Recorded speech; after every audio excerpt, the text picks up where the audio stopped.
Bapak Ibu dan saudara-saudariku yang terkasih dalam Yesus, selamat pagi. Saya akan membuka prolognya dalam minggu biasa yang ke-24 dengan sebuah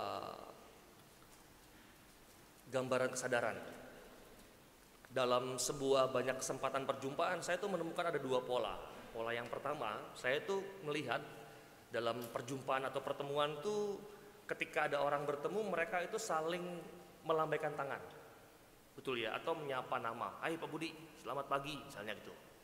Atau juga bisa kemudian berlanjut kepada gerakan cipika-cipiki atau TPK, tepiki, gitu ya.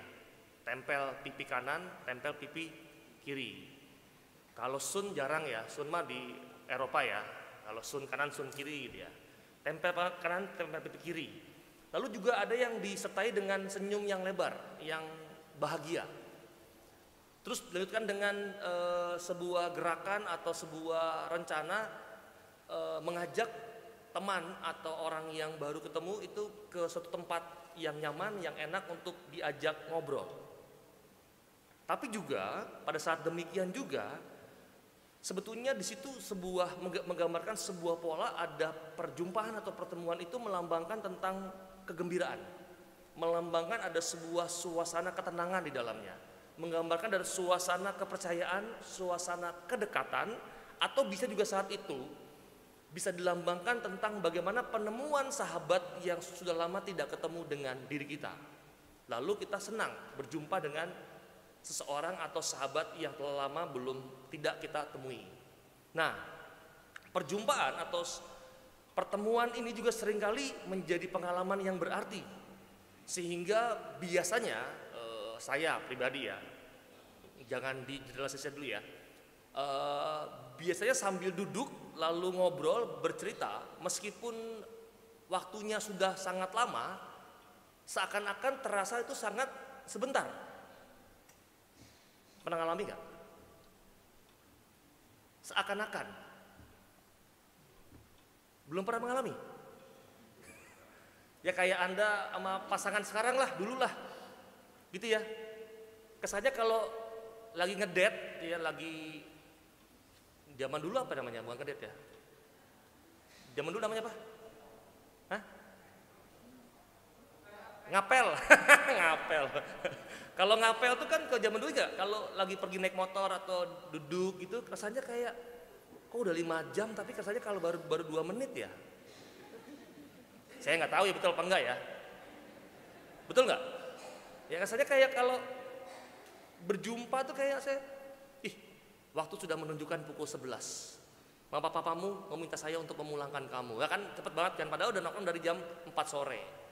Kesannya bahwa perjumpaan, pertemuan itu yang benar dalam sisi yang pertama ini mengalami fase di mana di dalam itu terdapat suasana yang begitu menggembirakan. Sehingga dikatakan bahwa waktu yang lama tetapi seakan-akan itu hanya sekejap mata. Mereka tidak ingin segera berpisah atau meninggalkan pasangan atau rekan atau sahabat yang dijumpai. Dan situasi ini itu diungkapkan seringkali dalam sebuah syair lagu kemesraan, masih ingat ya? Kemesraan ini janganlah cepat berlalu. Itu kan syair lagu yang membuat pengalaman nyata dalam sebuah syair. Dan itu pun terungkap. Bahkan jangankan zaman dulu, sampai hari ini pun kalau Bapak Ibu, teman-teman muda itu kalau mengalami acara-acara ditutupnya dengan lagu kemesraan. Misalkan zaman dulu itu ya. Lucu ya, tutup dengan lagu kemesraan. Suatu hari, buset ya, ada zaman kapan itu ya. Tapi ternyata bahwa pengalaman lagu itu nyata. Bahwa seakan-akan di dalamnya, bahwa perjumpaan itu kita mengalami sebuah damai yang begitu luar biasa. Itu sisi yang pertama. Tetapi ada juga sisi yang ekstrim yang kedua. Perjumpaan atau pertemuan seseorang itu seringkali membuat tidak menyenangkan. Jarak 20 km baru mencium baunya saja udah melengos. Gitu ya. Anda sisipan di WC ini gitu ya. Walaupun kan pendek kan ya. paling 2 meteran, nggak nyampe 3 meteran itu jarak ke WC itu ya. Ketemu dengan orang yang dibenci, betul nggak? Seng, langsung belok. Seakan-akan ada jalan kanan kiri lagi, padahal nggak ada lurus tuh padahal. Tapi belok. Mencium, melihat sepatunya baru turun dari motor saja, udah melengos. Sebisa mungkin tidak bertemu dan tidak melihat. Belum melihat mukanya, matanya belum. Baru melihat sepatunya saja, orang ini. Atau ekstrem yang berikutnya, sebisa mungkin tidak mengobrol dengan orang ini. Betul? Kalau ngobrol pasti dampaknya negatif aja. Tidak menyenangkan aja. Hal yang diungkapkan bukan sesuatu kegembiraan dalam ekstrem yang pertama, tetapi malah ngomongin orang lain, bergosip, hal-hal yang negatif yang nampak atau yang keluar dalam pembicaraan. Ini ekstrim, betul nggak? Saya hanya menemukan 2 ini aja. Betul? Nah, pengalaman ini sebetulnya dari Bapak Ibu dan teman-teman banyakan yang mana? Banyakan yang menggembirakan, ingin bertemu lalu ngobrol panjang, atau yang kedua, aduh males. Betul ya, deal dulu ini ya, bahwa ada saya menemukan hanya 2 situasi ya, situasi kegembiraan, kemesraan, dan kedua situasi yang tidak mesra, tidak gembira. Pokoknya sejauh mungkin tidak menghindari perjumpaan atau pertemuan dengan seseorang ini. Nah, itu pembukanya. Dan bacaan Injil hari ini yang dibacakan tadi sebetulnya saya membacakan dalam versi yang singkat. Ayat 1 sampai dengan 10. Sebetulnya Injil hari ini yang versi lengkapnya ayat 1 sampai dengan 32. Panjang banget. Dan hari ini menjadi menarik. Injil ternyata dalam versi panjang itu mengungkapkan 3 perumpamaan besar. Kalau dalam versi singkatnya hanya 2. Yang pertama adalah perumpamaan tentang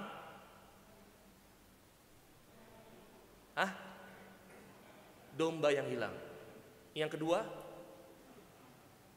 baru tadi dibacakan, belum lama.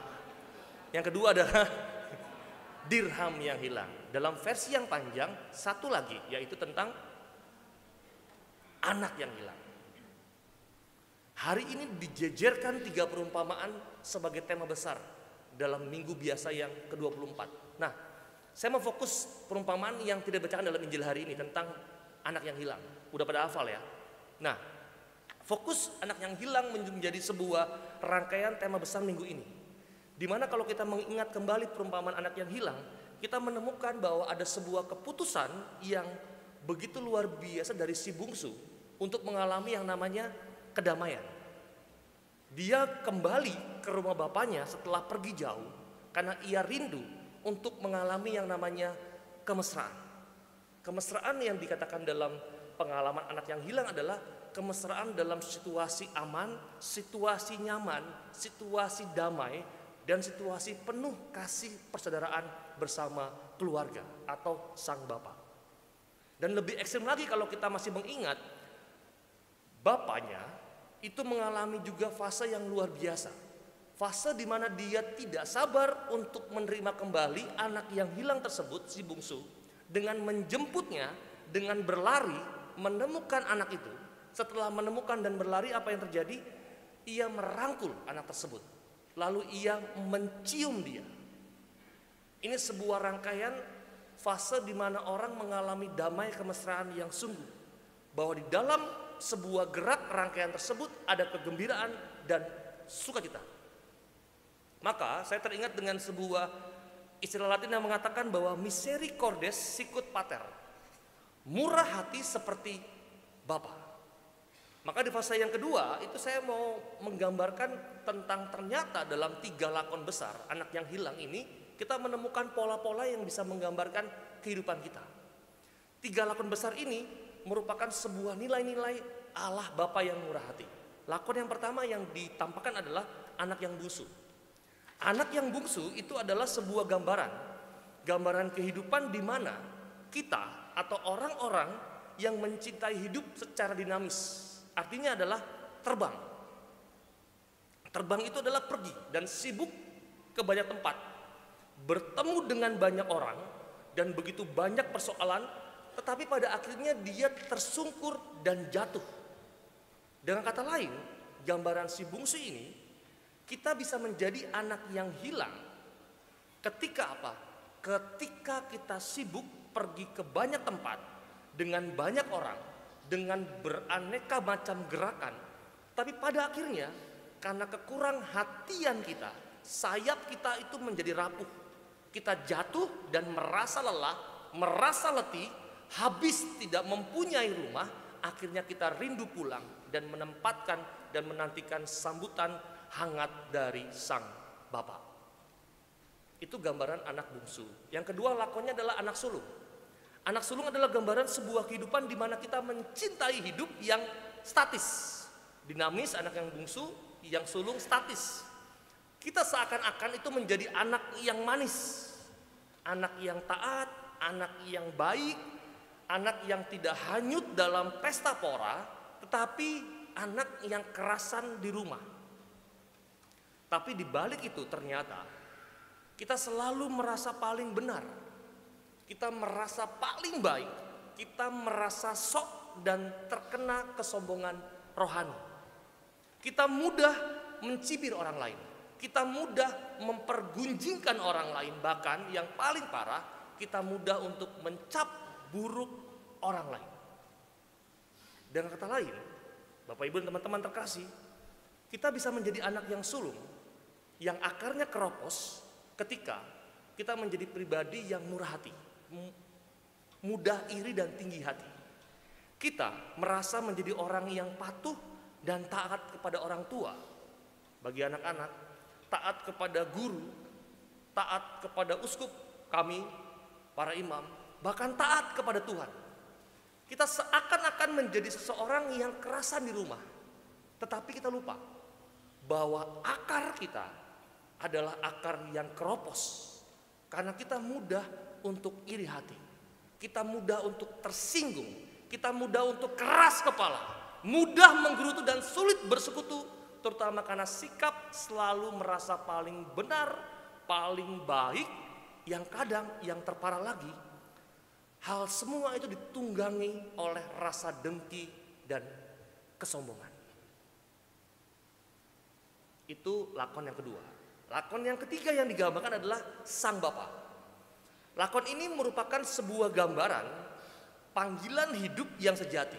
Menjadi Bapa yang menyambut anaknya yang hilang tersebut dengan hangat dan juga bersahabat.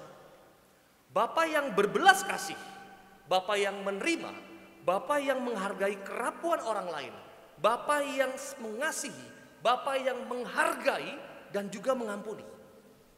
Ia gambaran orang-orang yang tidak menghakimi dan tidak mudah menuding. Ia adalah gambaran Allah yang penuh kasih kepada kita. Entah kita menjadi anak yang sulung, yang akarnya keropos, atau menjadi gambaran anak bungsu yang sayapnya mudah rapuh. Maka gambaran sang Bapa, kita diajak untuk mengalami yang namanya pertobatan. Mengalami yang namanya perubahan. Pergeseran nilai-nilai hidup yang mungkin saat ini kita salah untuk melihat atau menangkapnya. Tidak lagi menjadi anak yang hilang. Tidak menjadi anak sulung yang iri hati atau anak bungsu yang tidak berhati-hati. Tapi kita mau terus belajar menjadi sang Bapa yang tulus dan ikhlas menyambut anaknya pulang. Yang tidak mudah menghakimi tetapi selalu mau untuk mengampuni. Yang penuh kerahiman dan belas kasihan terhadap setiap orang yang bersalah, selalu terbuka untuk menerima dan menghargai kerapuhan setiap orang dengan hati yang hangat dan juga penuh damai dan kebaikan. Itu dua poin besar yang saya mau ajak hari ini sebagai sebuah rangkaian. Maka refleksi sederhana hari ini. Yang pertama, Bapak Ibu, teman-teman, saudari-saudara yang terkasih, sekali lagi Allah tidak pernah menutup pintu pertobatan. Allah selalu murah hati. Seperti dalam istilah tadi, mau mengajak kita untuk apa? Setiap orang yang berdosa, Allah tetap membuka pintu kerahiman.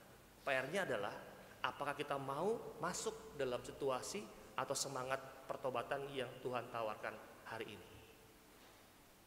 maka tidak lagi ada alasan bahwa Tuhan jahat kepada saya, tidak mau membuka pintu kerahiman.